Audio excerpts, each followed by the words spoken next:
Athletes, take your mark, get set. It's time for the Addict to Athlete podcast. Everybody out there, Coach Blu Robinson here. Listen, thank you all for downloading, sharing, and subscribing to the podcast. We greatly appreciate it. Thank you for jumping on, giving us a review, and sharing this with anyone who struggles with mental health, addiction, shoot, you name it.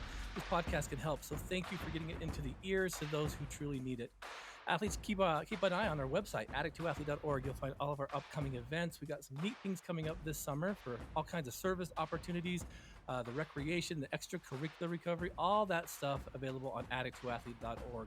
And of course, thank you to all of our Patreon subscribers. Now, athletes, I'm excited today. We've got a guest here today that I'm sure you've seen or heard of, and I'm excited to get you to know a little bit more about this athlete. I want to call her an athlete because she is. I've seen some social medias out there, but more so, our guest today is an inspiration, and she has done and overcome some things in life that most people would say is impossible. And I think, Ginny, as we introduce you to Team Addict to Athlete, you'll find that your message that helps these individuals see that we're never too far gone is going to resonate within their hearts. So your story, just kind of who you are and what you've turned your life into, despite all the setbacks and the roadblocks that really wanted to drag you down and keep you stuck. So you are the antithesis of our erase and replace philosophy. But listeners, I want to introduce you to Ginny Burton. Jenny, tell us a little bit about yourself, and I would love to jump into how you pivoted your life to become, I guess, again, in essence, the benefactor of erasing addiction to replace it with things of greater value. Welcome to the podcast, Jenny. Thank you so much, Blu. Yeah. So tell us a little bit about you, because there's a lot we could go into, but I really kind of want to know more about your transition, your change into what was to what is now. And so a little background wouldn't hurt, but let's get the listeners to know a little bit about you. I really appreciate the way that you stated that, because usually everybody wants to hear about the mess first. And so a little bit about me is, I'll be 50 years old this year. And I made a decision that I could do really hard things. And it didn't happen in a linear fashion, and it didn't happen overnight. It happened through a succession of events that have occurred over almost a 5-decade span. What that looks like really for me personally is I was born into a family of addicts. I've always been a really active, very intelligent person. However, I lost sight of that, after a number of years of addiction. But I grew up in an addict family. At a very young age, I was introduced to drugs by my mother. And I was a high achiever in a lot of ways, and I wanted to participate in a lot of things, and I tried to perform for love and acceptance. And what I found is that the more I tried to perform in ways that I thought were appropriate and acceptable, the more I was denied acceptance and love in my family. And so it was kind of like a if you can't beat them, join them scenario. And I submitted to something so that I could feel wanted as a small child. And I abandoned everything that mattered to me. So after decades of self-destruction, I was tired. And I gave everything. I gave the attempt to die all of my power. And it looked different at different times. But when I realized, I woke up at the age of 40. Well, I don't think I'd slept for a really long time, actually, if we want to get technical. Right. But there was a part of me that woke up, and it was a really interesting awakening, actually. I was awakened to the fact that I was living in hell, and that my life was what it was, and I was actually ready to die. And with all of my energy, I put forth and projected out into the universe this desire and need to die. And what I got in return was a very different kind of death. I definitely did die to a life that I was extremely familiar with, but I was reborn into something that was going to require every bit of my energy to become someone that I had always been in my heart, but that I thought that I had lost the ability, or maybe actually was misguided about the idea that I would ever actually become her. And since then, which that's been about 9 years, 1 month, and what's the date today? The 20th? The 20th, yeah. And okay, so 9 years, 1 month, and 14 days ago, my life actually began its transformation. I'm sure it began a lot sooner than that, or a lot farther away than that. But like when I made the decision to surrender to the destructive things in um, my life started to blossom. But what it Mm. required was a tremendous amount of hard work. Absolutely.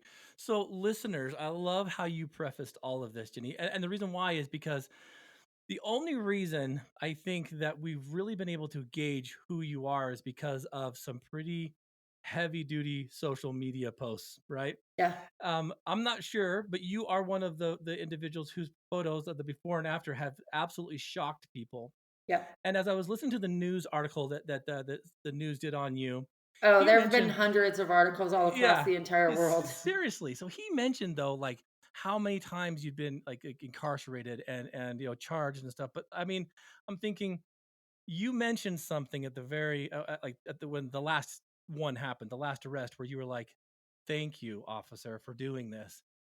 I've heard this as a therapist. I've heard this so many times, in my career, where the people are like, and it really is the dedicated at heart that want to change, where they're like, they see what could be that very negative part of life, like, oh crap, here we go again, as a blessing. Like now's the time, Jenny. Out of all the times, and there's been many that you've been, arrested, handcuffed, put in jail. Why was this one different? What was it about this one that made you feel like I'm done? Because you made a commitment that day. Yeah, so there was a really long period of time, more than a 30-year experience with, well, I would say actually roughly 30 years of an experience of arrest and incarceration and addiction. And when I had gotten out of prison about 2 years prior to that arrest, maybe a little bit more. And Mm, I didn't actually want to be using, but I had gotten myself into another situation. And it was a domestic violence relationship. And it had been a really long time since I'd been in something like that. And the relationship was monstrous. And mm, I was terrorized for a long period of time. And my mom had died in the process. And I was literally spiraling out of control. I swore I wouldn't abandoned my youngest kid the way I had my older kids, and I mhm, abandoned her too for addiction. And and so I knew, like, my relationship with drugs was more than problematic. It was destructive, and it was going to end my life in so many ways. And I really didn't want to use again when I would gotten out, but I ended up using again because it seemed like the better alternative. And once I started, I couldn't stop. So, the addict in me was not going to try to, like, surrender on its own, because yeah, for anybody that mhm, has any experience with the disease of addiction, and a dis-ease of addiction, right, more so than love like it. a health problem. I think it's a spiritual malady, but that's a whole other conversation. Yeah, um anybody that understands the monstrosity that beast is, it's almost impossible to put to sleep. And some people are able to do it, but my disease progressed to the point to where I needed an intervention. And so when I was arrested, my addict didn't want to be locked up, but my spirit was so grateful. mm, So I was done long before I could ever stop. And if it wasn't for that system, I don't know where I would be. Well, yes, I do. I would be where all of the people that we see living in tents and squalor and yeah, shooting dope and killing each other and crapping on the sidewalk and trafficking each other. I would be where they are today without the hope of getting out, because the policies are changing so yeah. that we don't have the opportunity to be separated from our disease anymore. My gosh, I'm blown away by that, and that's it, listeners. The thing that I want you to kind of like listen to her words is that there comes a point, a pinnacle in time, where we have to start looking at who's the real enemy. Is it the people that kind of scoop us up and lock us up? Are they the enemy, or is it truly that disease, that addiction? And I think we sometimes we channel it to the wrong people and things, don't we? Because Oh, yeah. you also, to a certain degree, your recovery has been fairly like visual. And what I mean by that is, how in the world did your booking photo at probably one of the most difficult challenges times in your life? How did that become public? Oh, Because I'm curious about that kind of stuff, because I'm thinking you had to have had the people on the other side that are also like, like the trolls, right? The people that are like, she deserves everything she gets, and look at this person, very and small percentage, actually. it. Funny Is it? enough, I don't have a lot of those. Oh, thank Um, heavens! But tell me, how did it every leak? once in a while, I would say it's less than 2% of my interactions are negative, Love um, it. which is unbelievable. But I think that also is a testament to, people. I've definitely seen people post where they're like, oh, that's not real. That's a man. That's not her. And then I will sometimes get on because somebody will direct me to a specific post, Yeah. and I'll get on and I'll say, are you sure about that? And then I invite them to my page, or the people that will get directly on my stuff and try to trash talk. And I say, oh, really? Then why is it that you've made the journey all the way here to see me if you didn't believe Yes. it was me? And so, but how I got that picture is,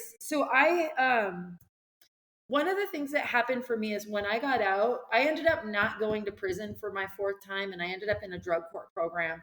And Beautiful. I then, because I had a nonprofit organization that supported me through my legal process, which was fantastic. They were able to secure at a discounted rate a private attorney for me who Mm. negotiated my opportunity to go to the King County Drug Court in Seattle, Washington.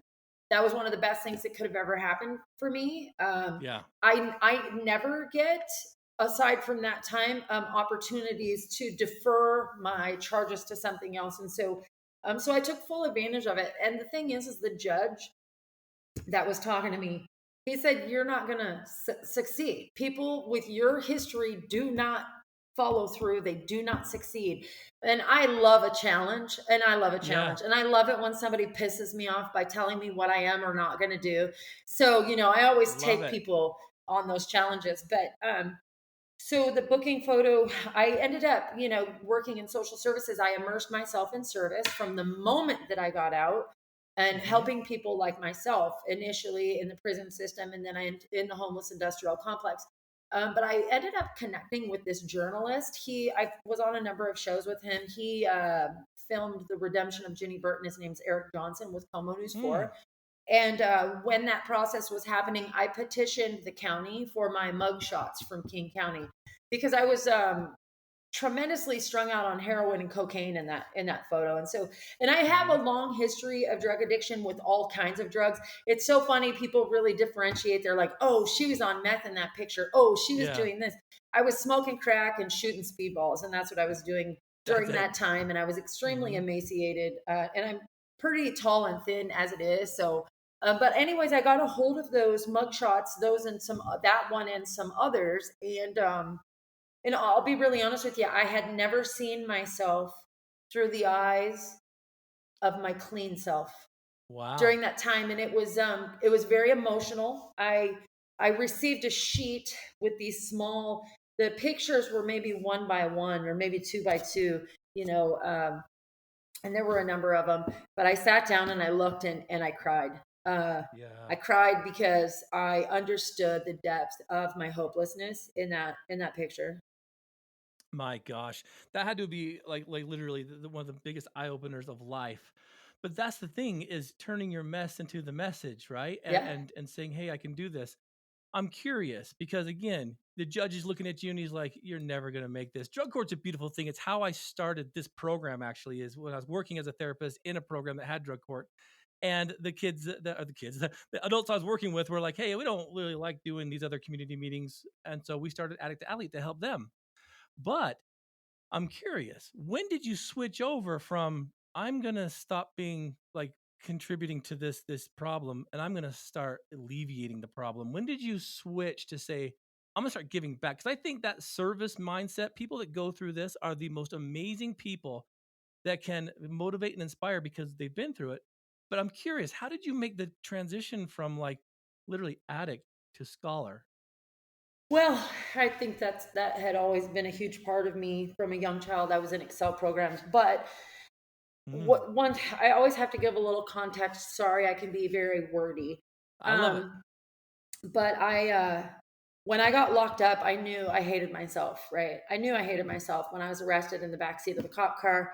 Um, it was made very aware to me spiritually the moment that I went through booking that I wasn't gonna die, Mm, and that I could not exist in the hell that I had been existing in for so long, and that I had continued to unravel myself and become the things that I swore that I would not. And I knew that I could not stand the woman that was looking back at me in the mirror. So service had to start first with me.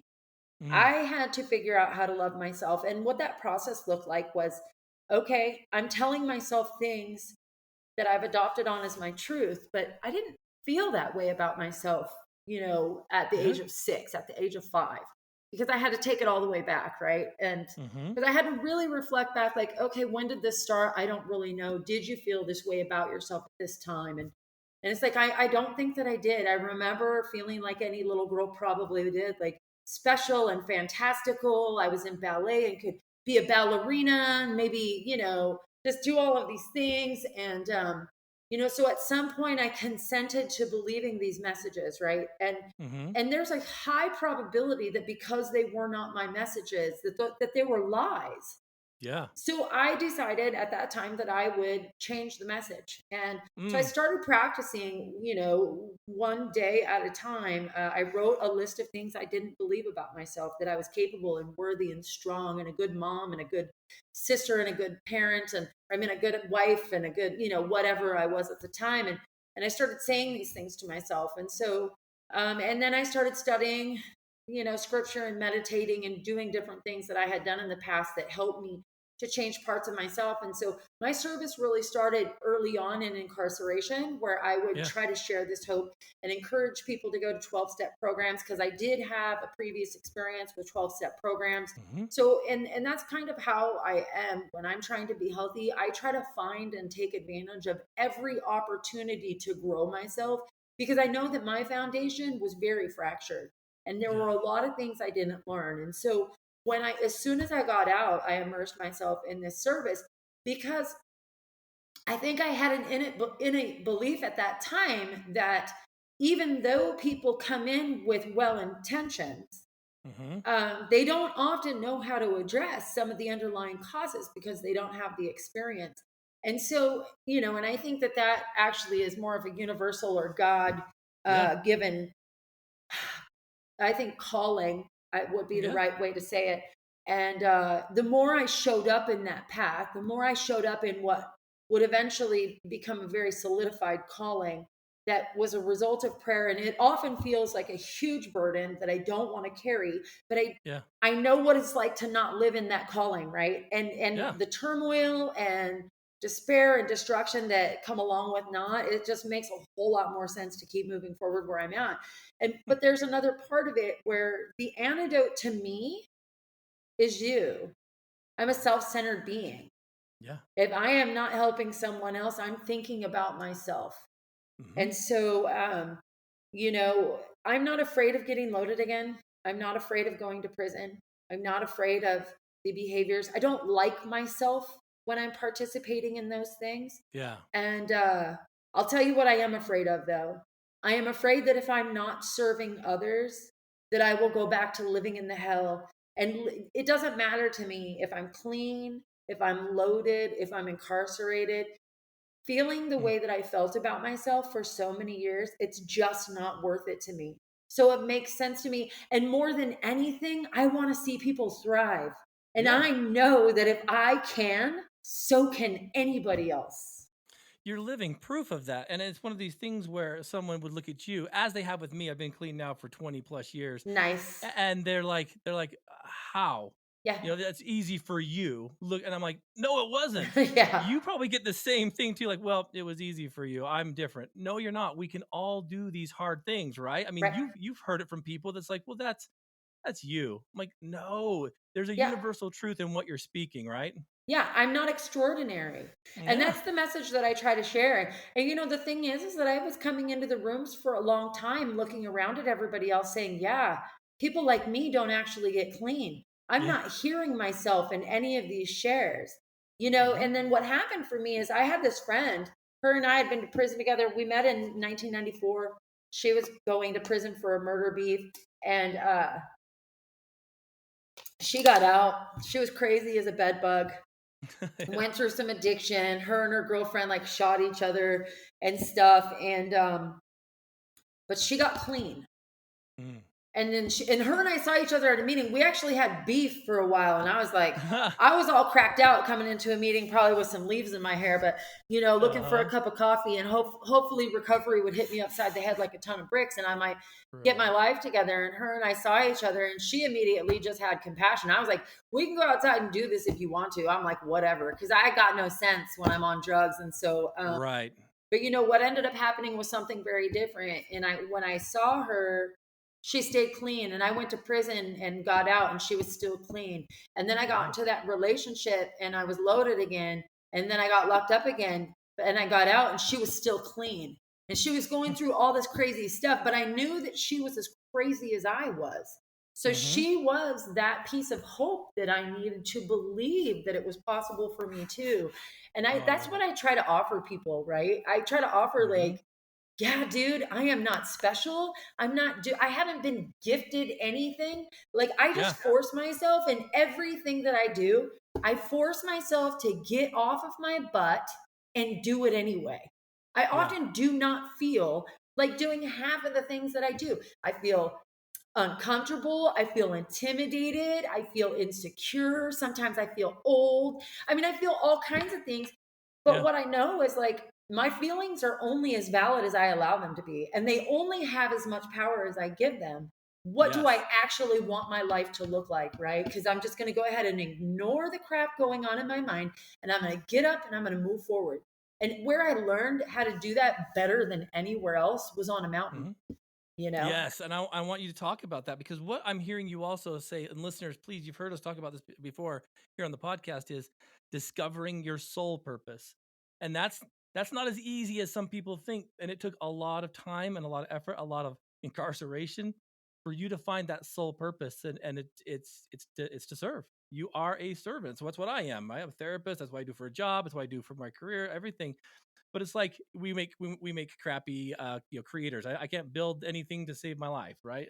I'm not a very good healer. I don't like blood. I can't watch this kind of stuff. But service out of our inconvenience, I find, is the biggest part. And you started to align your purpose there, and then you thought, let's put this to the test. I want to hear about this mountain climbing thing, because as you transitioned out of that addict mentality, why mountain climbing? Mountain climbing is a great metaphor for so many things in life. You've experienced many of this. Tell me about why you started climbing, started hiking. Why? Yeah, so I was in drug court and I felt trapped. I was confined to a specific county boundary, and it was crazy. Social media was a thing. I was living in a clean and sober house. There was a short period of time where I felt a little suicidal, and that's when I learned how to sit still when all else fails, do nothing. And so that was in 2013 was my last feelings of in-depth hopelessness. But I just, I started really listening to my spirit, but I was scrolling through social media and I started to see these trees, and I felt like I was being called by trees. And so I went to the Arboretum in Seattle, and by myself, and I just walked around, and I just felt really connected to the trees. And then I continued to feel called close, out farther and farther. And I didn't understand really what that was, but what was happening was I was being defragmented. The more I was close to the earth and the trees and farther away from people, I started to be reconnected in ways, or connected maybe for the first time, in ways that brought me to the person that I am in my heart. And so, there's this other aspect of me, I've always pushed myself in areas to try to be the best that I can, not better than everybody else, just show up as the best version of me. And so I started doing harder things. I also have a little bit of an ego. I have 5 brothers, and so there's a little bit of competitiveness, right? But not that I want to race, but it's just like I just want to do better and like go farther. And so I just started doing more, and then I started backpacking solo. And then eventually in 2017, I joined this church, and I met a bunch of people. People in this church don't use or drink alcohol, and but I found a bunch of folks that were doing outdoor things, and this guy invited me on a day hike. Haha, that's his total joke. We ended up being stuck on the mountain for 24 hours. It was my very first climb at Mount Roosevelt in the Snoqualmie Pass area in Washington, and one of our guys broke his tibia 500 feet after we summited. No Yeah, way. he slipped out and his crampon hit a tree and it broke his tibia down close to the ankle. We didn't know it was broken. And so we had to get him off the mountain. We had one headlamp amongst 5 people. Oh my And gosh. that's when I learned, and I was on my feet for a 24-hour period almost. Yeah. And I pushed myself harder than I ever thought possible. I eliminated my opportunity to have excuses for anything Yeah. that day. Yeah. And as much as I was like, because I used to say, oh, I'm a hiker, I'm not a mountain climber, because I'm afraid of heights. I'm really afraid of heights. And that's one of the things with me too, is like, oh, if I'm really afraid of that, I want to hit it head on. I want to conquer that fear because I don't like being afraid. And even as a kid, when, my brothers would do stuff or I'd get bucked off a horse, my thing was to always go straight back at it to eliminate that fear because I didn't want to walk around in fear. So, and that's why mountains helped me to become a person that says, I have no excuse, dude. And it just takes one step after another. That doesn't mean it's not going to be hard. That doesn't mean that I don't want to quit every time I start.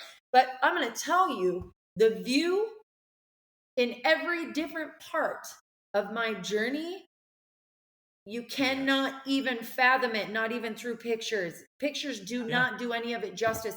And that's literal and it's metaphorical. You will never see the world from from a picture the way that you actually see it on top of a 14,410-foot mountain where you can't breathe very well. So there's no oxygen up there. Yeah. Jenny, you are speaking so much principle right now, and I love it because it's like this. There's nobody I'd rather be stuck in a situation like that than someone who has recovery under their belt because we are the most amazing problem solvers known to man. And it's kind of a funny thing, right? You flip the script. Remember back in the day when you wanted to get high, but you had no money, no means necessary, no transportation. At the end of the day, you had what you wanted. You created that out of nothing. You flip that script and you do something for positive. There's nothing we can't do because we're creators. That's part of an addiction, right? So that being said, it's like I'm sure it was hard and it was gut wrenching and it was difficult and you probably felt for this guy who broke his leg and it probably hurt, but it didn't hurt as bad as it did that last time those cuffs went on you and they pinched your wrist. So that how bad it hurt when you heard that jail door slam behind you once again. That's real pain. So you're probably like, I've got this. This is no big deal. But I think that's amazing. Plus, I'm curious about this. The solo aspect. It takes a ton of courage and a lot of inner strength to do something like backpacking solo.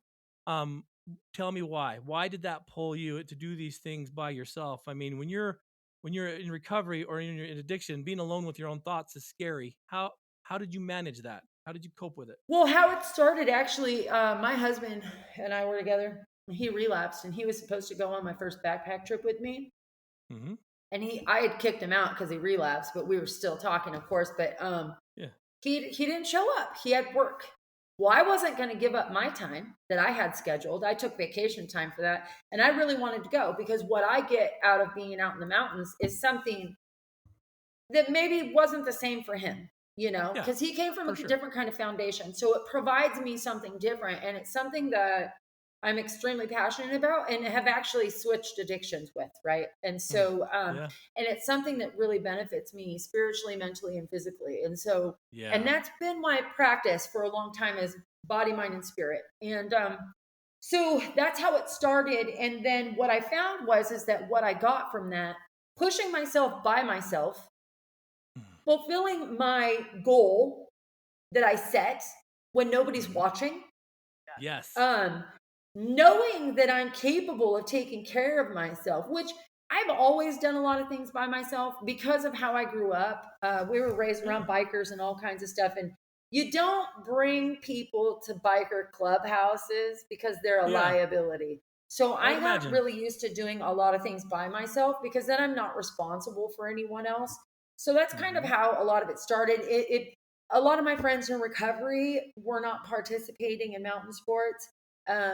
So, solo backpacking for me, it wasn't a matter of waiting for somebody else to show up so I could schedule it. It was a matter of when am I going to make time to do the things that carry me? And that's kind of the way that my entire recovery has been, right? I don't have a partner, a bro, a friend, a girlfriend. Nobody came in with me. No one. Yeah. And Yeah. nobody's gonna like, they're not going out with me either, right? Yeah. So the things that I want for my life, I got to a place this time where it's just like, yeah, dude, this is about you and what you want for yourself. Like, I'm here to save my life. I'm not here to make friends. If I do in Yeah. the process, that's fantastic. But if I don't, it doesn't matter. I have a problem with Mm. drugs. So I'm sitting my butt in this seat, and that's what I'm going to do. And that's kind of the way that it is with everything. All right. I have a problem internally. Therapy has never been my jam. I mean, I've Yeah. tried it out, but you know what therapists usually tell me is like, oh, yeah, well, you're doing all the things that we would suggest. So we don't really know how to help you. So I found a way Ah, to help myself. And I absolutely. found a way that it felt right for me. Um, Hmm. and that was it. And that's a place also where I am able to connect with God in Yeah. ways that a church doesn't provide, in ways Hmm. that other people don't provide. My relationships are very personal, and I Yeah. have a really loving and intimate relationship with mountains. And I love so it. the backpacking solo, I make sure on most years I did not do a great job of it last year because my life exploded. Yeah. Um, but what it does for me is it provides me an opportunity to decompress. Yeah. The first day or two, I'm thinking about all of the things that have been plaguing me. By day 3, all I'm focusing on is what foot is going in front of the other, when I'm going to I love it. stop, where are my water spots. Life becomes very simplified, and I'm able to Hmm. push myself for 8 to 10 plus hours a day. And I know that I can. I'm Yeah. carrying 35 to 50 pounds on my back, depending on how long the trip is. And the only person that's there that I have to prove anything to is me. That's it. Yeah. And I get the opportunity to have a relationship with the earth, which is a whole other portion of God. There's Yeah. nothing in between us. There's no concrete. There's no money. There's no stores. There's no Hmm. technology except for my phone where I get to take pictures. I did have service this last trip that I just did last weekend. And so I did a couple lives because people always Ah. want to be out there with me. But so that was Yeah. Now they good want to and go with weird. you. You're like, this is a solo, but like, come on, let us go with you. You're like, no, it's Yeah, fine. right. Well, and Hmm. so it was good, but it was a little weird. But and I was backpacking out in like in between San Diego and Mexico, and so Oh, yeah, so it beautiful. was a different kind of scenery for me, but it was still really amazing. Hmm. So yeah, it's about proving to myself really what I'm capable of, and me being in a trusting relationship with my higher power, right? And Yeah. I mean, Yeah. people freak out all the time, but I try in most circumstances not to allow other people's fear to have any kind of power in my life. Well, yeah, and I talk to my athletes about this, and I think it's exactly what you're talking about. Is you don't allow their fear to overflow your faith, because faith and fear are the exact same thing when you boil them down. Just That's have very exactly what it different is. outcomes, right? They're different outcomes. But I love that. I love that concept. And when you're out there hiking and you're moving, that's when I found with my clients, getting them out and getting moving, it kind of stimulates the mind. It's a little therapeutic modality called EMDR, right? And as you're moving, you're processing stuff because it's left, right brain stimulation, especially when you're in the mountains, because you're always scanning for things. You're looking for that one tree root that's poking out that's going to trip you. You're always scanning, and so your mind's starting to process this stuff. It's one of the most beautiful, eloquent things. But I love the fact that you still do it, and I think it's amazing. What did your husband think when he did try to get you on the phone and you were gone? Was he like, oh man, she was serious. Like, she's not waiting for me. So either I catch up and be with her, or I just stay here and stay stuck. I mean, that had to be a big visual for him too when you went anyway. Yeah, I think he's been a little bit of a hater. I still Yeah, do it. He ended up I getting love it. locked up, and I did it all the time. But Hmm. he's also recognized that it's been a huge part of my stability. So in Hmm. one hand, he's a little jealous. Yeah, In the other hand, he is really grateful that I do it. So yeah. so I think it's it's a awesome. double-edged sword for him. So then tell me about this trust within yourself and within others, because as you were talking about going into drug court and all these things, you took advantage of a lot of the services that are provided, but you had to trust a lot of people that may not have been so, like, what are your motives here? Why are you guys helping me? What is this? How did you lean back into that concept of being able to gift your trust to people? Because that had to be a big part of all of this. I mean, you lived a life by which you were probably, told things and never, never given things. And so, how did you increase with the level of trust, just in yourself and the people around you? How do you gift it to people without them taking advantage of it? All that. That's a really great question that nobody's ever asked me, and it's actually Oh, something thank that I you. have an intimate relationship with. So I appreciate that you're Oh, asking it. First of all, there was the guy, Ari Cohn, with Post Prison Education Program, who mm, wanted to help me. Mind you, when I started that program, I was clean and sober and doing well. And him and I went through rounds beefing, and I talked crazy to him, cussed him out, and all kinds of stuff. love it. And he was still there for me. And I had to ask myself, I was like, what does this dude want from me? And Yeah, then I was like, I have nothing to offer. So there, yeah. what could he want from me, right? So that was the first portion of it. I recognized that I was going to have to put my trust in someone. So I Hmm. made the decision that it would be him that I would trust. Mm, Um, More than that, in the process of me changing the message, there were a few different lists that I created. One was mm, love. What does love look like? What do the yeah. characteristics and behavior of love look like? What do the Mm, characteristics and behavior of respect look like? And what do the characteristic and behaviors of trust look like? mm, When I had those things written out, because I got to reflect on the people in my life, right, that showed up or yeah, that did this or that made me feel a certain kind of way. Because people, you remember the way people make you feel, right? And yeah. so Oh, I yeah. got the opportunity to not think about my romantic projections of what things should look like, but actually look at these characteristics and behaviors of people that I really did admire. And I Mm, asked myself, am I treating myself that way? yeah. When I had that sort of, and I had a lot of really private conversations and meditations throughout my entire time incarcerated while I was waiting to go to the drug court. And with the specific topic of trust, what I learned is it was me I didn't trust. Yeah. So it Yeah. was me that I had to gain trust with. When I looked at that list, I said, do you treat yourself that way? Right. And Mm, if the answer is no, it's like, all right, so we have to start working on that. So the more yeah. that I trusted me, the more I was able to identify people that I could trust. I definitely Mm, still, to this day, I don't trust everyone. I yeah. definitely give people enough rope to hang themselves, and not in a For sure. skeptical way, but Mm-mm. like in a way that says, I'm going to take you for face value right here. I'm probably not going to. And there are different levels of that, right? Like people For don't just sure. know where I live because I am a little neurotic. I don't need people in my space, right? Some people, yes, Exactly. a lot of people know. So I have trust issues in that regard. And I still have trust issues with myself, right? When it comes to intimate relationships. I You don't bet. trust my picker. I think I'm Uh-huh. attracted to a specific kind of person, right? And Yeah. so, Mhm. and my husband and I, like, we're working out whatever that's going to look like. We're heading into year number 9, but like, there are Mhm. things I don't trust about him because he's done certain things. So he needs to do some work. And I don't trust that I'm not going to continue to make pattern decisions Yeah. around that because that's what I've historically done. What happens for me is like I gain the opportunity to show up in my own life. And that's one thing I do is I'm like, oh, okay, well, you're not doing this and you're not doing that and you're not doing this. Okay, do I do those in my own life?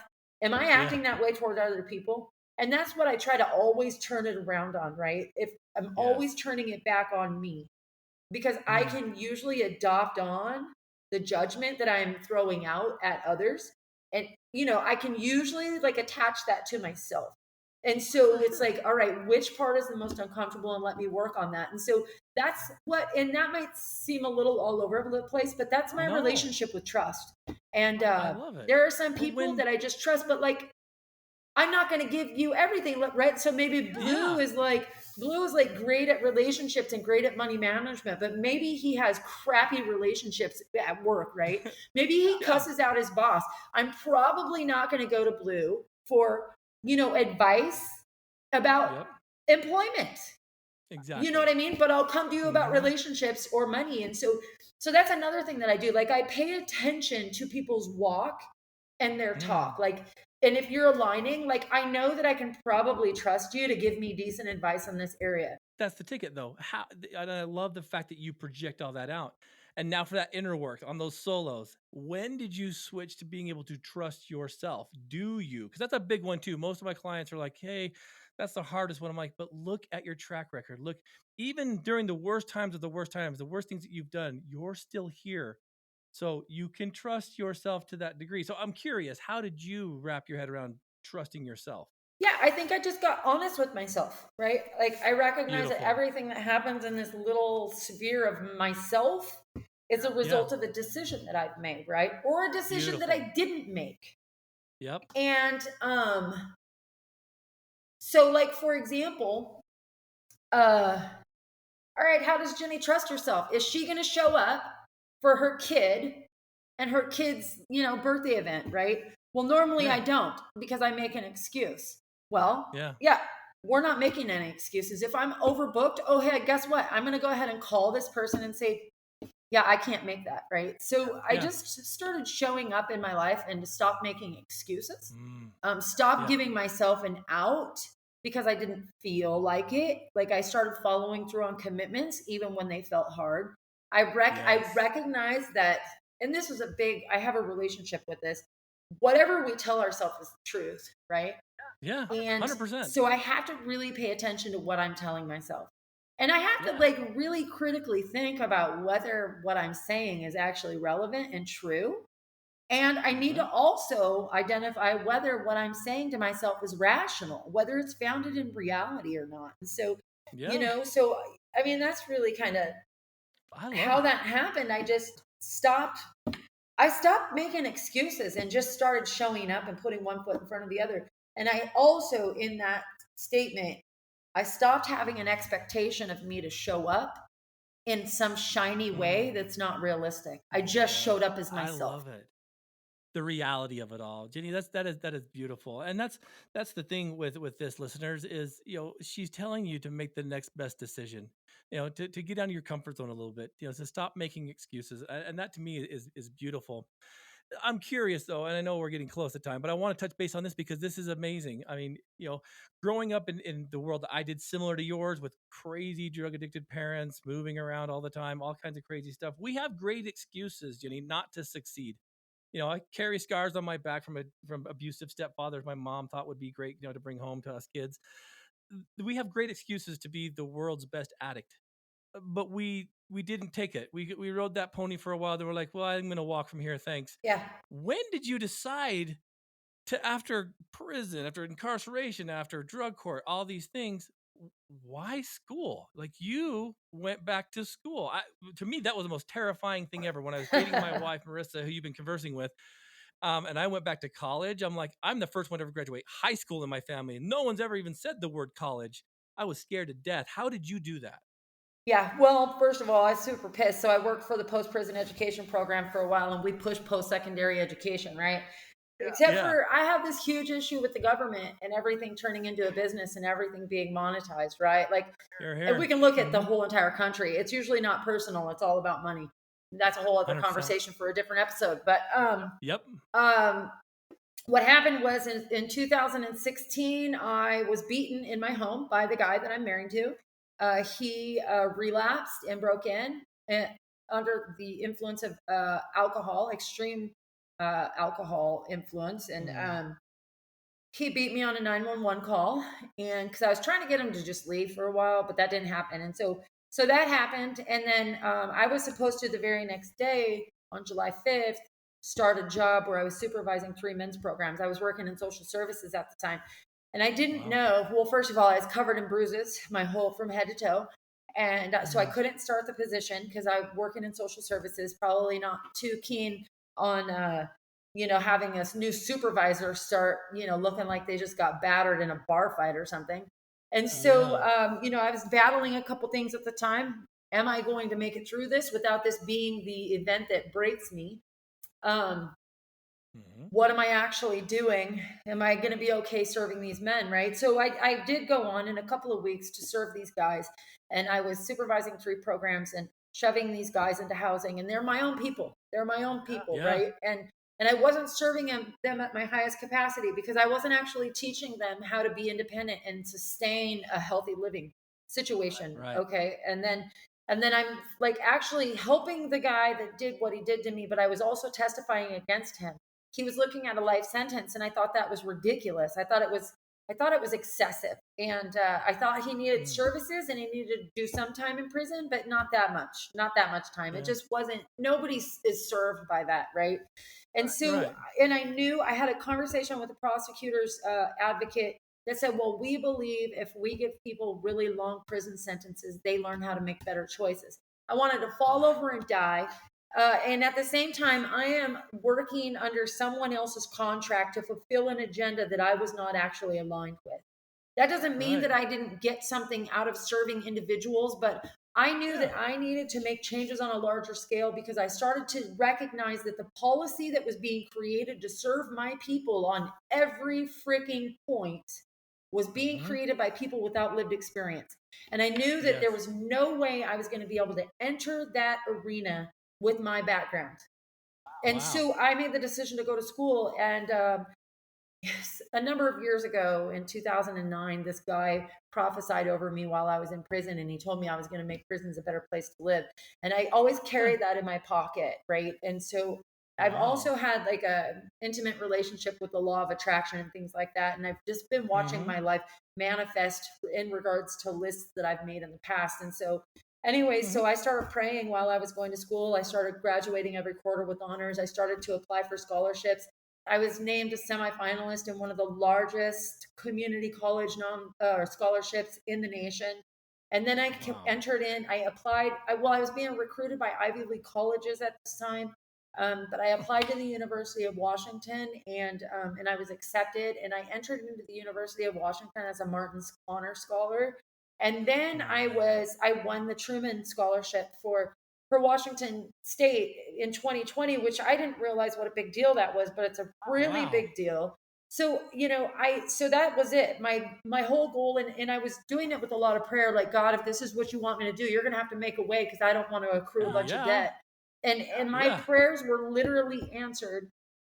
And I was actually supposed to be going to public policy school in the fall this last year, but I negotiated this job down here, which we can talk about here before we're done. But so that's what I did. That's how I ended up there. I excelled. I created an amazing network on the campus of the University of Washington. I got super plugged in. I became a family member of the Truman Scholars, and that is an unbelievably prestigious and amazing cohort of folks across the nation.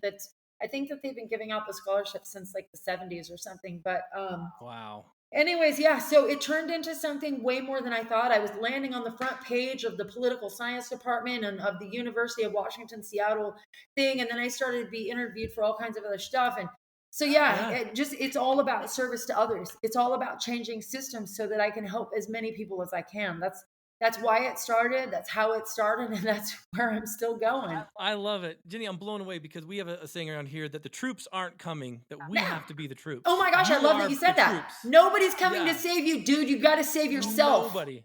Absolutely. And when we get our minds wrapped around that, we're like, we can be pretty damn unstoppable. And that's the same thing. The same principles apply, right? As an addict or someone in recovery, it's like those same principles apply. I'm blown away by that. And listeners, you've gotten a little snippet of what Ginny's talking about. Do some deep dive and research here. You'll see that what she's talking about didn't just roll off of her mind into this podcast. These are years and years of investment and all that. So what are you doing now? Let's wrap this up by talking a little bit about what you're doing now. Like how is life treating you? Well, I'm still working my buns off every day. A lot of work. Like I'm not even going to be done working until about 9:30 or 10 o'clock tonight. I've been working since about 8 o'clock this morning. So that's not including my morning routine. However, I was slated to go to grad school at the number 4 policy school in the nation. These folks found me, right? My story went viral all over the world. I've been on a number of different shows. I was just recently on the Tucker Carlson Today show on Fox Nation. Great episode. If you haven't seen it, you should subscribe to Fox Nation. And go watch it's Redemption and Recovery. He said, oh my gosh, I had such a great time with that. And he's the only journalist, and this does not include podcast hosts. He is the only journalist that's never edited anything in or out of an interview that I've done. And so, and that's not to say that anybody's like intentionally malicious, but I'm just saying like the dude is super transparent. And so it was a really good interview. One of my favorites by far, but I've been on a number of different TV shows or newscasts at least. That was my first TV show, but, so anyways, and it's all about focusing on changing policy, right? So I ended up getting recruited by a program down in North San Diego County. I helped them to launch a thing that they're doing, an initiative that they're doing. And now I am, and I was hired on as a spokesperson, but now I am doing another thing that's quite large nationally. We're in the development stages. We are transitioning from the name. So the name is TBD. It's to be determined at this point. But what our goal is to find other people like myself and programs that are helping to facilitate the growth of people like myself beyond the need for services. Not just addicts, not just former prisoners, but people with disabilities, people that are stuck in the welfare system, people in the homeless industrial complex, helping to grow people beyond the need for services so that we can have a thriving, happy, self-supportive society where we don't have to worry about these death sentences that are being handed out through the policies that are in our country right now. Because Blu, if I was out there loaded today, there's no way out for me. They're really, nobody's coming. The cops aren't coming. They're not coming to arrest you, man. Nobody's coming. And everything is by consent. And no one believes that, though. But we're living in a world where 255 people die every day because of overdose. Right. But you know what we're going to do is we're going to create a building so they can go shoot dope. And we're going to hand out syringes. We're going to get mad at the symptoms because people are, having theft rings and going in and like smash and grabs and, stealing purses and assaulting people and raping people. And we're going to go ahead and excuse all of that and say, well, it's our fault and it's a social health problem, instead of giving people an opportunity to separate themselves. And that's what my focus is with this national network and us partnering with small programs that are probably unknown to most people across our nation that are actually doing really good work, because we have a system right now that does not support those kind of programs, right? And most of those programs don't take government funding because there's really no government funding available, because they want to change the way that they do business and, push like narratives like harm reduction to housing first, to where you have to force the addict and the vulnerable people into settings where they're consistently exposed to this predatory, drug-infested, victimization sort of environment. And so we just want to create a different playing field where we can help to facilitate the growth. And we won't be doing direct service. We'll be more of creating the network and providing leadership skills and a number of other things, but we're growing that. And if you want to know more about that, if you don't mind, please come to my website, www.vginnyburton.com. You can learn about things that I'm doing in the community. We're consistently under construction on my website, but and then once we get the name secured and a couple of other things, we will be rolling out that name, and we will be rolling out a website and ways for folks to get involved. I love it. Team Addict to Athlete will have to be part of that with you, because that's exactly the foundation by which we set. We started this thinking it would help a few people. Now we're helping thousands. It's all free community resource. But I've noticed that, again, the troops aren't coming. We've got to start doing things out of the box, because traditional therapy and residential treatment is not working. Well, and most of those things are by consent. Yeah. Exactly. 100%. So I love what you're doing. You are definitely, when he told you that you're going to change the way that prisons and things do their work, he wasn't kidding. You are spot on. And I love it because it's so personal, because you've been there. You've touched it, you smelt it, you tasted it. Now it's like, now your purpose is even more defined and more clear. Ginny, how do people get a hold of you? Do you have social media? I do. Let's hear it. So on Instagram and Facebook, you can find me at V Ginny, Ginny Burton. On LinkedIn, you can find me Virginia Burton, Ginny in parentheses. You can see me on my website, www.vginnyburton.com, and there's contact information in there that does get to me directly. And so, yeah, Awesome. I'm looking forward to hearing from folks. Awesome. Listeners, you've been well fed today. I want to thank you, Ginny, for being part of this. I know you're busy, so we'll let you go. I think that this will be one of those resources, guys, that you're going to want to make sure you bookmark and check out what she's talking about. And I know that she's on point because you're the first person ever to be in the waiting room before I log on. So I know you're on point. You are a woman of your word. I appreciate that. So listeners, I want to thank you all again. Download and share our podcast with those who need it. And until next time, turn that mess into a message.